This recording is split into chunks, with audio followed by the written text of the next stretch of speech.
Good evening, everyone. It's such a pleasure and an honor to be with you. I honestly don't say this to everybody. I love the Augustine Collective. I brag about you guys all over the world, and tell all kinds of people that, in a way, the Augustine Collective is kind of one of the things that really gives me hope about the future of faith and the future for a robust Christian intellectual witness here in the United States and in the world. So it's really always a treat for me to be part of. I wish we were all hanging out together and could chat afterwards, but I want to say too, I want to just encourage you. I guess I also want to kind of bless you and say, listen, um, I know how hard it is just to learn in a pandemic. University has been hard for the past year, and I know how taxing it is for you guys to just study and learn and try to have a university experience that you've hoped for in the midst of this, and that you are also answering this call to be part of God's mission in the world, I think is just remarkable. And so I hope you'll be so energized by this weekend. I hope that you'll be blessed by it. I hope you'll be energized. I hope you'll catch a vision. But I also hope it will be restorative for you in important ways. The work that you are doing is, I think, a kind of dance, because to bear intellectual witness to the Christian faith in the contemporary university is, we have to say, to be regularly challenged about the very plausibility of faith. So it's very natural in that situation to become maybe focused on defending the faith, that is trying to clear space for the rationality and plausibility for Christianity in our somewhat intolerant marketplace of ideas. That's understandable. It's important. What I would like to talk to you about tonight is just complicating that endeavor a little bit. You've probably heard that oft-cited C.S. Lewis quote, which is that I believe in Christianity as I believe that the sun has risen, not only because I see it, but because I see everything by it. Well, let me riff on that and say, sometimes I think we can end up trying to prove the existence of the sun rather than letting the sun illuminate the world that we share with our neighbors. So tonight, really, what I want to encourage you to do is to champion Christian faith as a light that illumines. Because by doing so, you'll show your peers how the very strangeness of Christianity actually offers what I'll call intellectual wells that run deeper than many of the alternatives that are on offer. So our task is not just establishing and defending the truth of Christianity, but what I want to also talk about tonight is offering the truth of Christianity as a gift to the world, like lighting a lamp in the dark. So instead of always or only or just arguing for the distinctiveness of Christian belief, I want to suggest we can offer the distinctiveness of revelation to illumine our common humanity. If we lean into what we share as fellow humans and inhabitants of this planet, we will bolster the intellectual status of Christian faith, because we'll actually be showing Christianity's capacity to better answer some of our most opaque but shared existential questions. So sometimes that means helping our fellow humans to name the mysteries, whether that's the dark mystery of evil, or the deep secrets of human consciousness and the will, or this still enduring longing for transcendence that keeps finding sometimes unsettling outlets in our world. And so this is why I want to bring you back to St. Augustine, that great doctor of the church. For those who might not be familiar, Augustine lives in the late 300s and early 400s in North Africa. And to me, your work is so aptly named because Augustine embodies exactly what we're going to be talking about tonight. I want to suggest that Augustine is familiar with this dance, this tightrope of, on the one hand, grappling with the plausibility of Christianity, but also confident that Christianity illumines the world better than any other worldview on offer. And so it's something that he wants to share, that he wants others to see the world through. So I want to spend a little time on a bit of Augustine's intellectual itinerary to see how this worked out in his own life. And that itinerary is long and circuitous. I'm just going to focus on a couple of phases of that. And the first is, I'd like to consider a phase of his pre-Christian life, actually, that then really shaped what his intellectual witness looked like later. You see, for a long time in his 20s, Augustine had joined this sect, this crew, this kind of mix of philosophical and spiritual community called the Manichaeans. And this detour in Augustine's journey, on the one hand, kind of will seem hopelessly irrelevant to 21st century seekers if you really just consider what the Manichaeans, these devotees of Mani, believed. The teachings of Mani are crazy. They are weird. They are foreign and fantastical, and they don't really have any contemporary analog. What one biographer has said, that Mani's cosmology is a lot more like Star Wars than anything that's really on offer today. So I'm not saying that what he argued with the Manichees is directly relevant. What I'm interested in, I want us to look past the details and content of the Manichaeans' doctrine and actually see what drew the young Augustine in was the way they claimed to know. See, what's instructive about Augustine's attraction to Manichaeism is less what they taught and more how they held to that teaching. So in this respect, we'll notice that there's something sort of shockingly contemporary about the Manichaeans' epistemic posture, we would say. That is, the way they claim to know things. And the irony, perhaps, because they believe such weird things, the irony is they were actually the rationalists of their day. That is, while their worldview seems really fantastical, the Manichaeans actually kind of prided themselves on having escaped superstition and the embarrassments of believing, and instead claimed to have arrived at the sort of the shore of enlightened knowledge. In fact, it's not a stretch, really, to say the Manichaeans were kind of, they considered themselves the scientists of significance, of meaning, that instead of trusting the testimony of prophets or revelation, their knowledge, they thought, was rooted in the course of the sun, moon, and stars. So they took themselves to be the purveyors of light because they were the one who offered secret enlightenment. They prided themselves on refusing believing, refusing authority, refusing revelation, and just knowing how things worked. Now, so the young Augustine's attraction to Manichaeism was kind of about association with people who confidently offered a posture as much as a doctrine.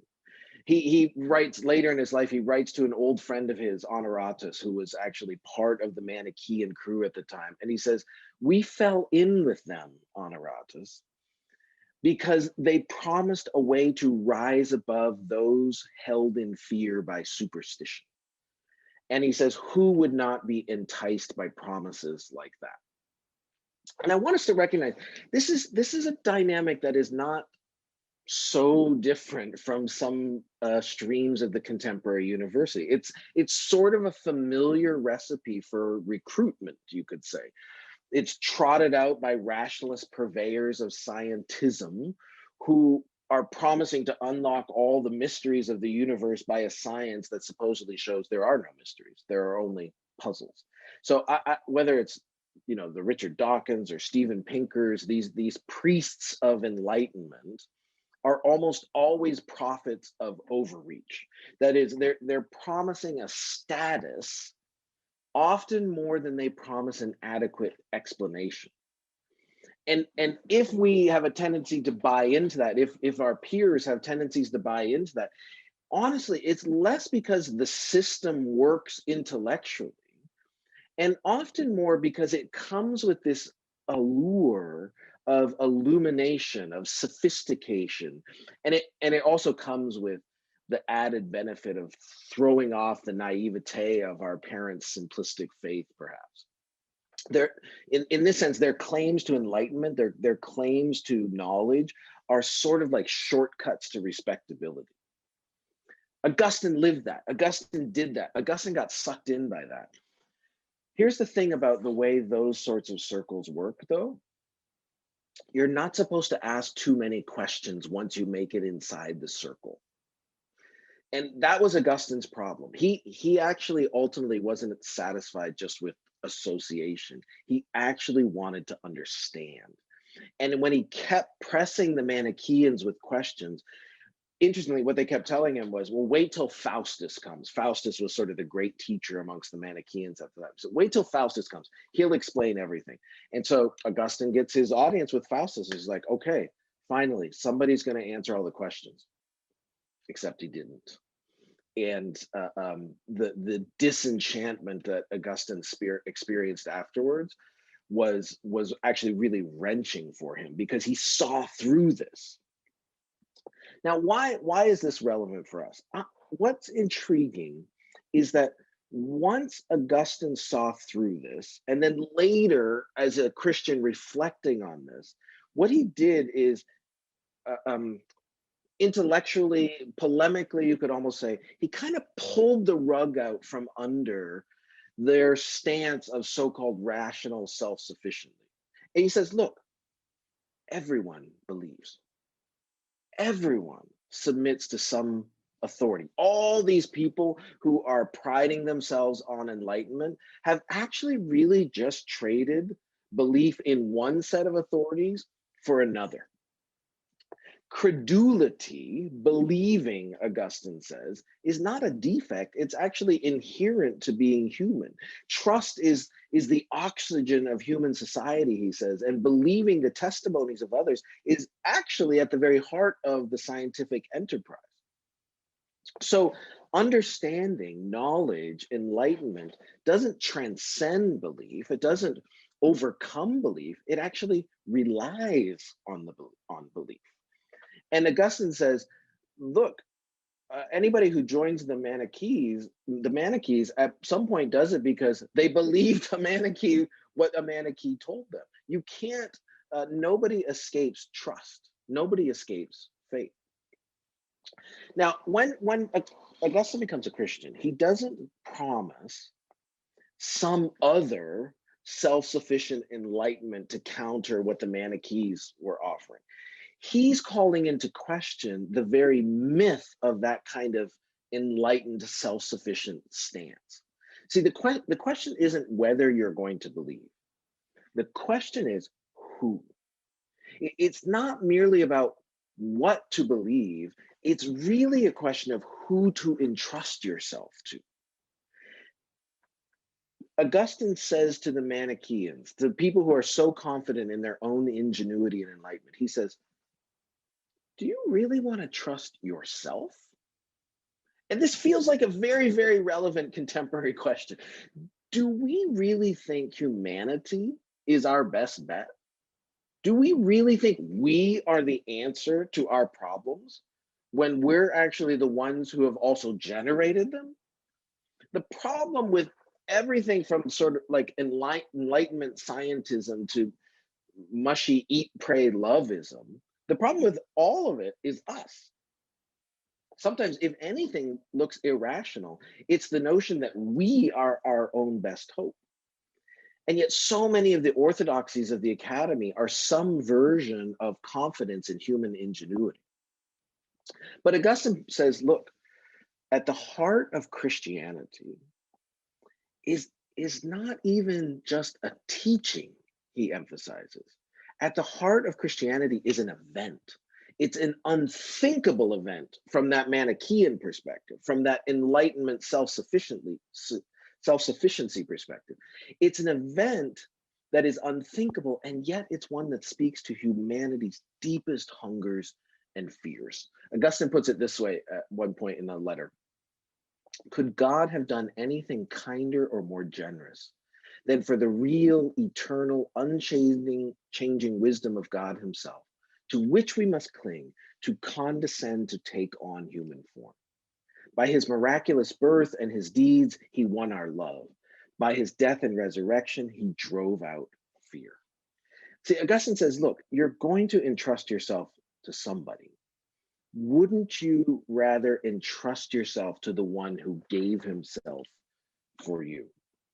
So Augustine kind of sees through this claim to enlightenment, but that doesn't immediately turn into conversion to the Christian faith for him.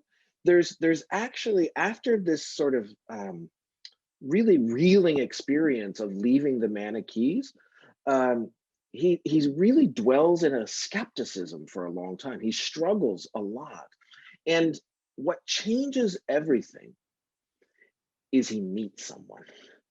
Sometimes plausibility is pegged to a person.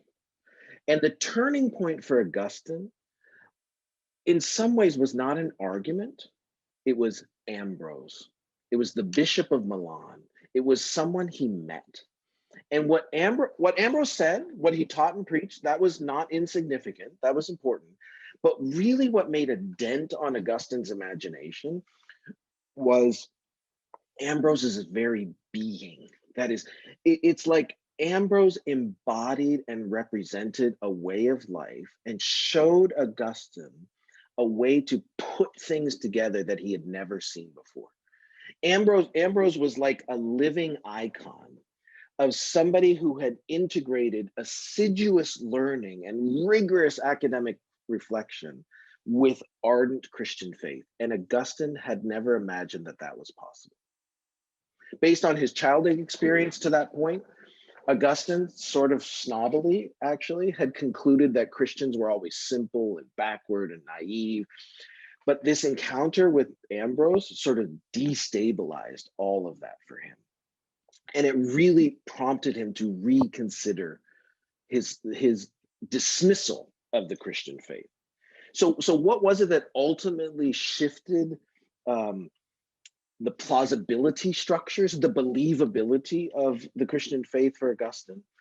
Look, I don't want to sound mushy, but it was love. His recollection is so warm. And when he remembers Ambrose, he's speaking about a hunger that's even more fundamental than the intellectual. In his confessions, he says this about Ambrose: that man of God took me up as a father takes a newborn baby in his arms. And in the best tradition of bishops, he prized me as a foreign sojourner. There's this deep sense, and I guess I just want to remind you of that in the work that you're doing, is that sometimes we won't even appreciate the mysteries by which God is using our personhood, our exemplarity, our being, our relationships to model for somebody the plausibility of the Christian faith. We can model and show what it looks like to put these things together. It's not when Augustine heard Ambrose, met Ambrose, got to talk to Ambrose, it's not like all of a sudden the light went on and he figured out Christianity is true, but it made it possible for him to entertain it again in ways he never had before. What ultimately Augustine has to work through are some really deep, existential, haunting questions that he hasn't been able to answer yet. And this is where I want to make the pivot to the theme I want to leave you with, which is What Augustine found in Christianity was not just something that he could believe, but something that he needed to believe, because only Christianity helped pull together his world, helped him to make sense of his world as none of the other intellectual offerings around him could do. The intellectual breakthrough comes for him. If you go back to the Confessions, you see this happens when he discovers Platonism, and that's kind of his, I was going to say gateway drug, but that seems an inappropriate metaphor. It's his preamble to faith. The tools of Platonic philosophy were a kind of intellectual gymnasium for Augustine, where he could sort of work to increase the range of motion in his conceptual muscles. It was like philosophy helped him to start to be able to think things that he hadn't been able to think before because of the limited intellectual toolkit that he had received from the Manichaeans and others. And so he was starting to realize, oh, maybe I don't have to choose between faith and reason. Philosophy was starting to look like this preamble to Christianity. And then eventually he also realizes that there are limits even to what Platonism can answer. And he realized that only Christianity, only a philosophy rooted in that event of a God who descended and died and rose from the dead, only that could really grapple with the challenge of evil. Augustine, I think, like so many of us, was sort of haunted and stalked by the problem of evil. And what he found in Christianity was the only way that he could make sense of it. His philosophical wrestling didn't just give him permission to believe Christianity, it left him convinced that the incarnational logic of the Christian faith actually had a theoretical power to help people understand the broken world in which they found themselves. It's not, friends, that just that Christianity deserves a seat at the academic table, even if that's true. What I want us to entertain is that the Christian faith could set the table with a feast that might finally satisfy the intellectual hungers of those who are seated at that table. So it's in that spirit that I want to suggest that your work with your journals, with the mission and ministry that you are carrying out in the midst of the university, your work is not only to argue for the truth of Christianity, but to offer the truths of a Christian vision as an intellectual gift to the academic community. I'm not saying they're looking for it. I'm not saying they're coming, saying, please give us this. I'm saying they might not know that that's what they've been wanting. They might not know that that's what they've been looking for.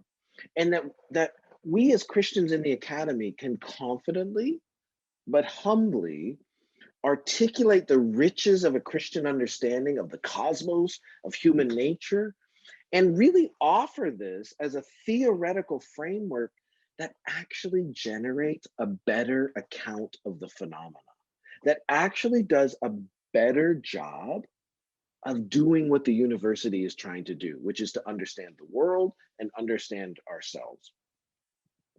Several years ago, I had the opportunity to interview one of my real heroes, Nicholas Wolterstorff, who's a Christian philosopher who taught for a long time at Yale University. And Wolterstorff is such an inspiration because he's an unapologetic Christian philosopher who also was widely respected in the discipline as a whole. And he's particularly written some influential books on justice.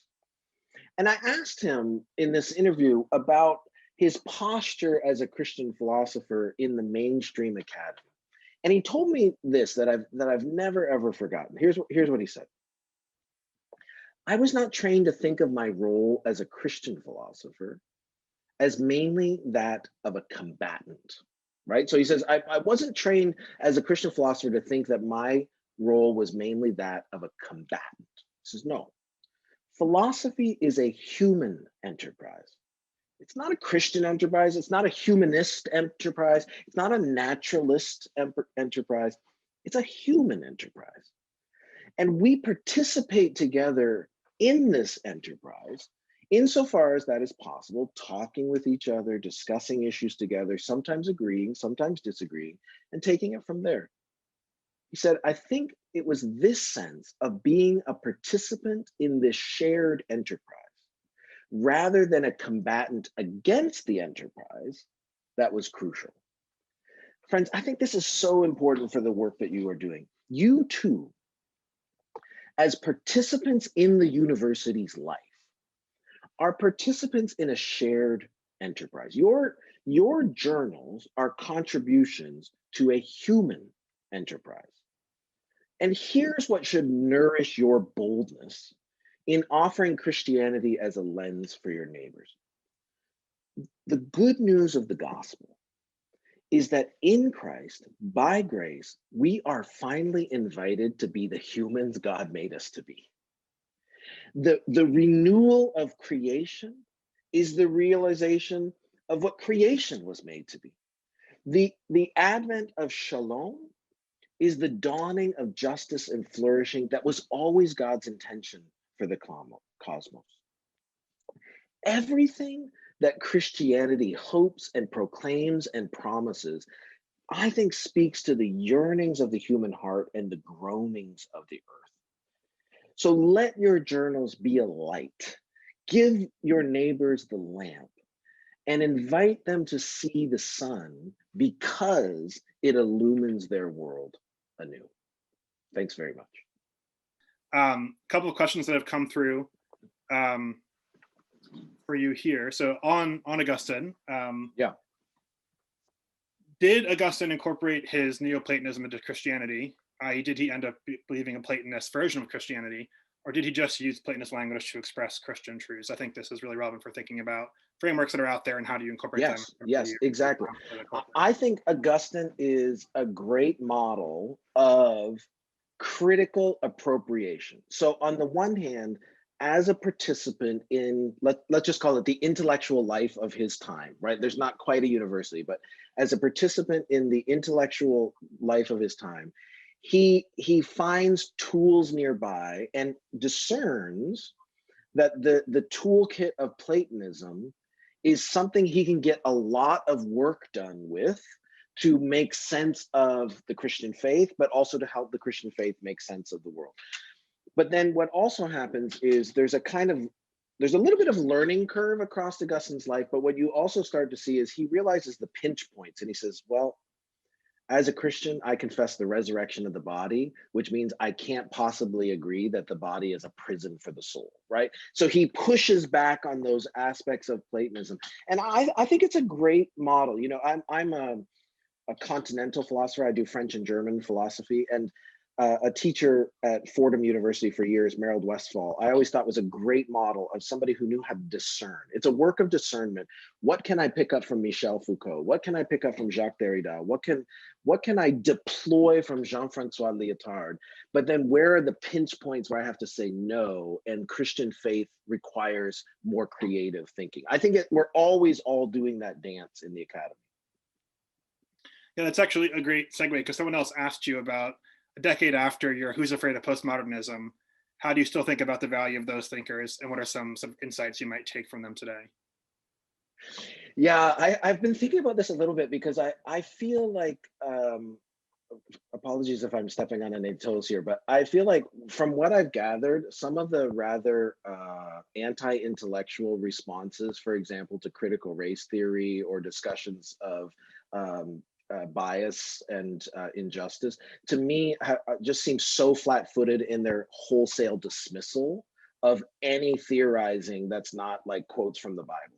And I remain committed that in some sense, John Calvin liked to say, God speaks to us through a common grace so that we can discover truths in all kinds of places that aren't sanctified. And I still find myself returning to the insights of a Foucault or a Derrida or others. But again, you need to stay centered and grounded in the sort of heart of Christian faith to be able to do the careful work of discernment. It's really helpful. Another question that we had come through.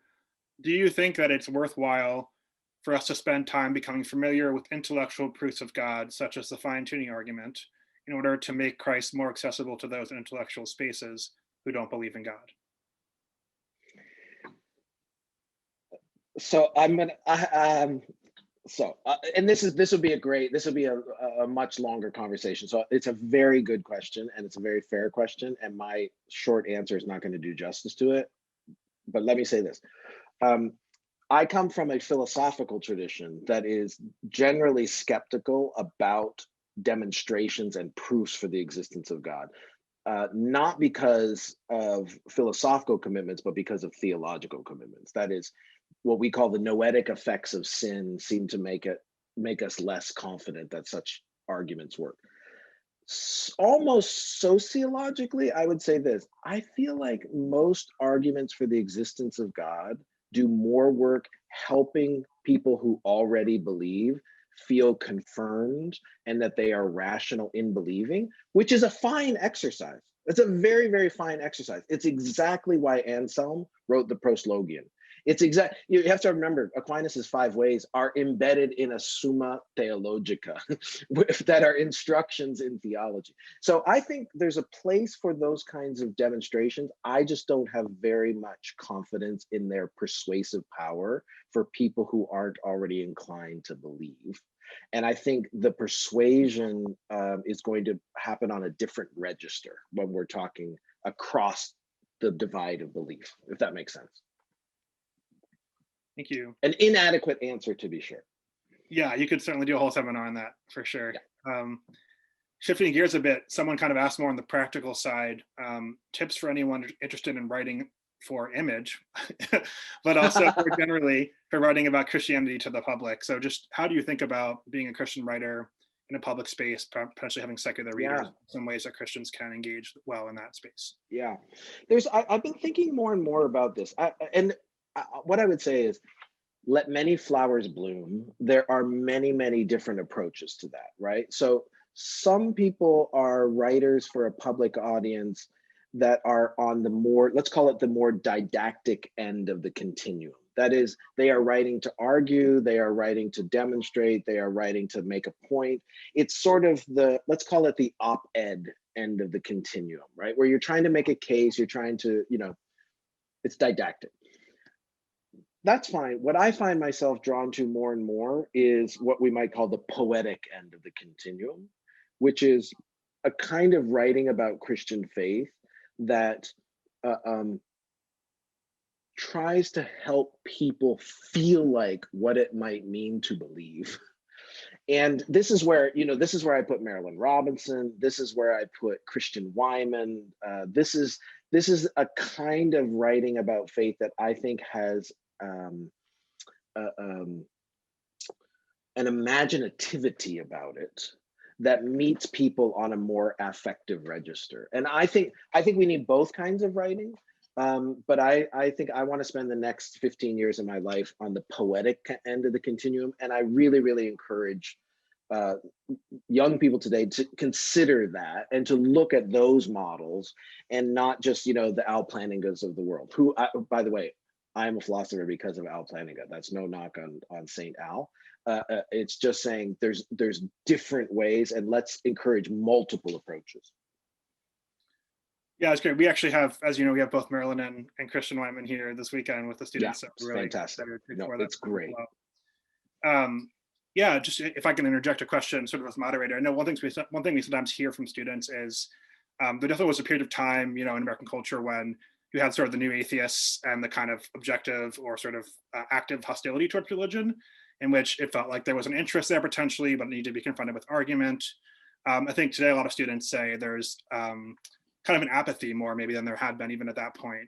How do you think about a Christian task of addressing sort of apathetic audiences who may be secular, but may not see the need to even engage in sort of some of the questions that would be entry points for Christian dialogue? Yeah, I think that's a fair analysis, right? And yeah, I'm not sure I have a formula for getting people to care, except that I think I keep looking for the touch points. Now I'm sort of talking Francis Schaeffer language, but I'm looking for the points of contact where people actually do manifest a kind of spiritual longing or hunger in ways that they might not have recognized for themselves. Like, so this is going to sound crazy, but this is just an example off the top of my head. Um, the Peloton exercise community is absolutely a religious community. Do you know what I mean? Like, and I don't think anybody there imagines that, but there's a strange way in which it's manifesting this hunger.